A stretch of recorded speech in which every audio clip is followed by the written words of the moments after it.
It's time for the final installment of building Meng's technical in 1 to 35th. I've already started roughing out the base for this. I personally think it's really important to always base your scale models, that way they look like the pieces of art that they truly are.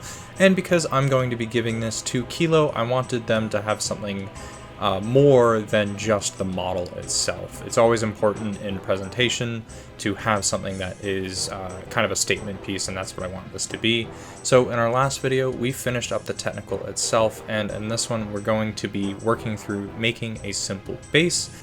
I carved this base off screen just because I wasn't really too sure what I wanted to do, and I carved it out of some foam here. These are all the shavings. It started out of this big block of foam, and then I gradually shaved away at it. I used AK Interactive's extruded foam A4 size sheet, 40mm thick.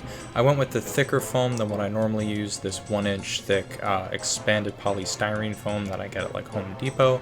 But I went with the thicker foam so I could have more height, so I could tilt the pickup up so it's like coming down a little bit of a hill. That way it would show off the Qilo logo a little bit more. Again, just thinking about the presentation of this, it's going to be something that I'm giving to Qilo. And here you can see the exact difference in thickness between the two foams.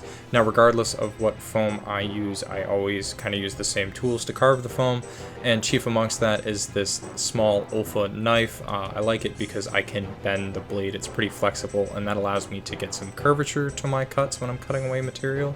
That way I don't have a blocky kind of texture, but there are ways around that. And then when I need to make larger cuts or I want straight edges, like when I am cutting the overall large block of foam to smaller sections, I use this larger and much thicker Olfa knife as well as a square to make sure I have nice straight cuts.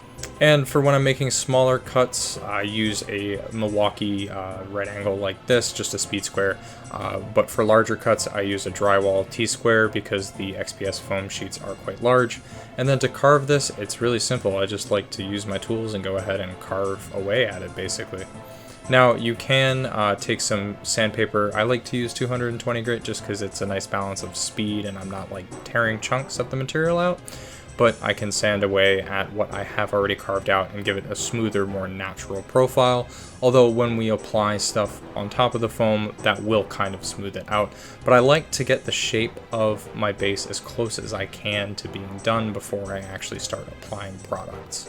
And then at this point, I would be ready to start applying products, but I want to let you guys know that this foam is basically just expanded polystyrene, and as you know, the majority of model kits are made out of polystyrene, so you don't want to use lacquer-based solvents, so any glues or anything like that that you would use to melt plastic pieces together, you want to avoid using on this foam because, as you can see here, it will melt right through the foam.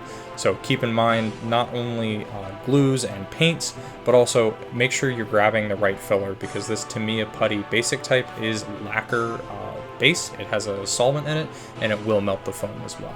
And here's what my base looks like. I'm ready to start applying the texture material. I've added some balsa wood sides, and I just want to say, when you are carving your base, try and keep in mind that the world isn't perfectly flat, so you want some surface variation in your base. Whether you carve it out or whether you sand it out, just have some surface variation in there. It'll help it make the base look more lifelike and closer to reality, because that's what we're trying to create. After all, we're trying to create a slice of the earth. So for the two texture products I'm going to be using AK Interactive's Terrain Desert Sand and AK Interactive's Terrain Sandy Desert. Very, very similar names. The Sandy Desert is a little bit more red than the Desert Sand, and I want that color variation on my base. Again, because the world isn't one perfect uniform color. And to apply those, I'm just going to be using a bunch of spatulas. These are artist spatulas. I find this is the easiest way to apply the material. You can basically scoop it out of the jar and just plop it onto the base, as you'll see here in a second. And then I just go through and spread it out with the spatula, changing spatula sizes if I need to get into tighter areas, or if I want to blend the colors, I'll use a different size spatula.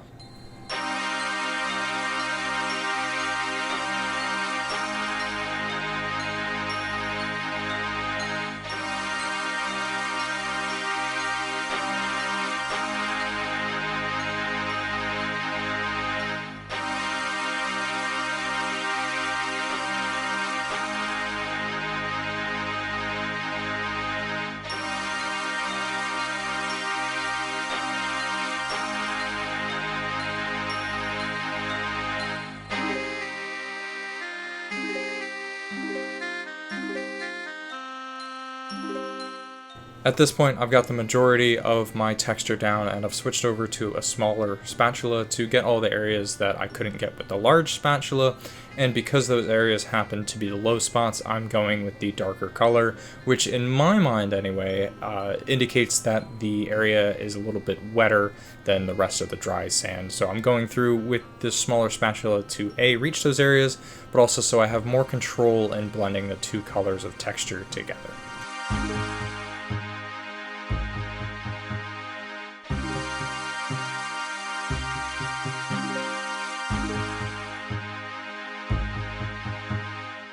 Now, because the spatula method tends to leave the base a little rough, and because the product is water-based, I'm going to be putting some water into my airbrush and spraying the entire base down with a light misting of water, basically to knock down all the high points. You don't want to do this too close, so you don't want to push product away with the water, and you also don't want to flood the surface. It's a little bit of trial and error, but just keep applying water until you're happy with what the water is doing to the product. And in this instance, less is more. You can always go back and apply more water if you need to. Once the texture is all dry, I am going to apply a light layer of the North Africa dust pigment. Picking this color because it's the same color that I did the majority of the dust weathering on the technical with. That way the color between the vehicle itself and the base is consistent and it looks like a cohesive scene. This is a good time to put the subject back on the base and look it over and make sure that you are happy with how everything is coming along. That way you can make any course corrections as need be. But for the next step here, I am going to be adding some rocks and gravel to this scene to make it look more lifelike and have some more visual interest than just a sandy, flat surface. I'm just going to place the larger rocks on the base before gluing them down, so I'm happy with the general layout. This allows me to tweak them several times, and I can put the technical back on the base and take it off and make sure I'm happy with the layout before I start gluing things down. And I definitely recommend you do that as well. And then for all of these small stones and the little pebbles and everything, I am just going to grab a pinch of them and drop them onto the base from a pretty good height. That way they have some randomness in their application and they look like they've just ended up there by happenstance.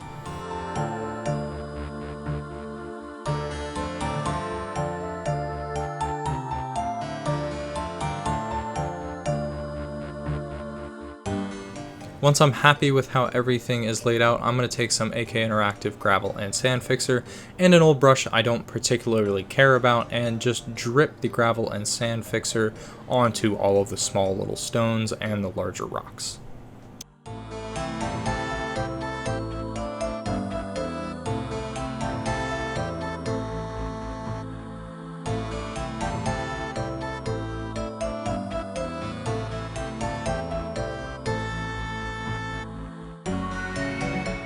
With the gravel and sand fixer dry, I'm going to grab some vegetation from the Scenic Factory, both their 6mm and 4mm tufts, the late summer color. I'm going to be focusing on using these smaller little clumps of grass here instead of the large patches, just because based on the reference images I have for the scene in mind, the grass tends to appear in smaller clumps instead of large patches. But where I do have areas of water runoff, or where I've carved areas of water runoff in the base, I'm going to be placing some larger bushes just because with the water that's there, the bushes or the areas of grass are going to be growing larger than the smaller random areas where there isn't as much water. And just like the larger rocks, I'm going to be placing the tufts onto the base without any glue so I can place them across the entire base and take a look at their placement and be happy with it before I start applying any glue.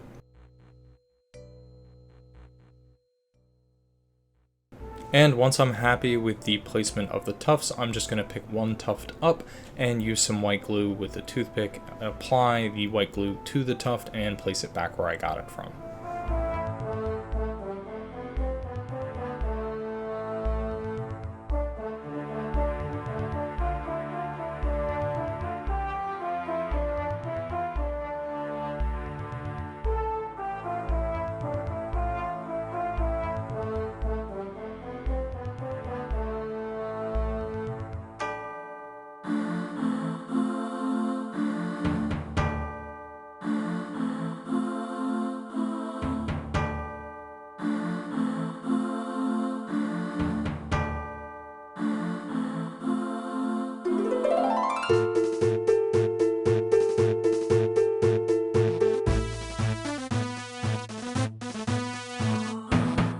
And once all the vegetation is dry, I'm going to put the technical back on the base, again just to make sure I'm happy with how it looks before moving on to the next step.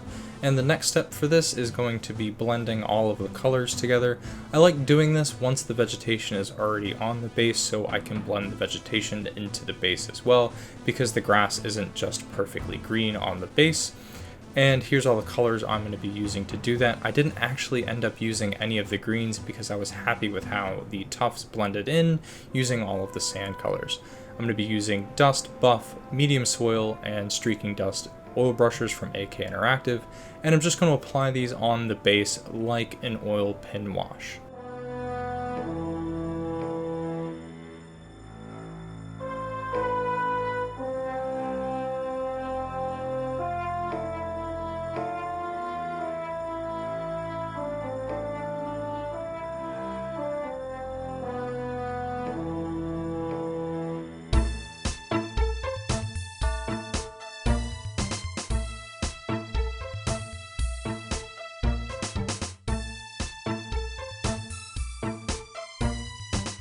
Once I've got my colors down on the base, I'm just going to take some white spirits and a stiff brush and just blend them again like an oil pin wash. I'm going to be using a little bit more white spirits here than I normally would, just because I want the oils to flow into all the crevices of the texture. That way it'll be basically like a wash more so than a oil filter.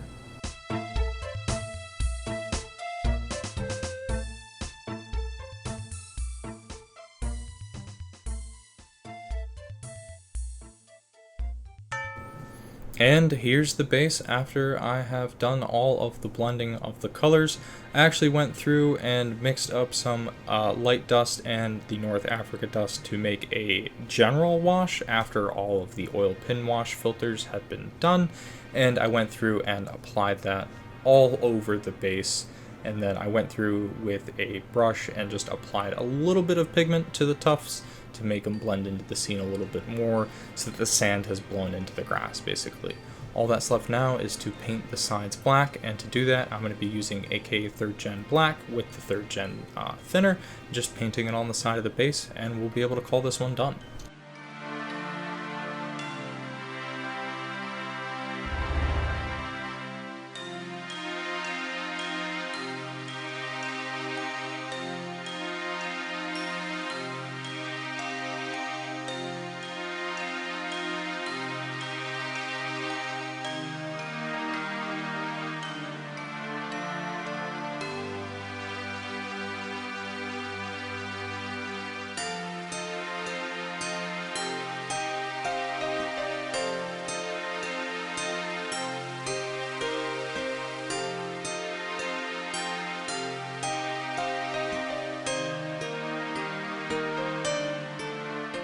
I hope you enjoyed watching this project as much as I enjoyed building it, and I hope you now see how easy it is to build a simple base for your scale model, and now you can see how it really brings the scale model to life and makes it look a lot more like the piece of art that it truly is than just a plastic model that you painted, assembled, and weathered.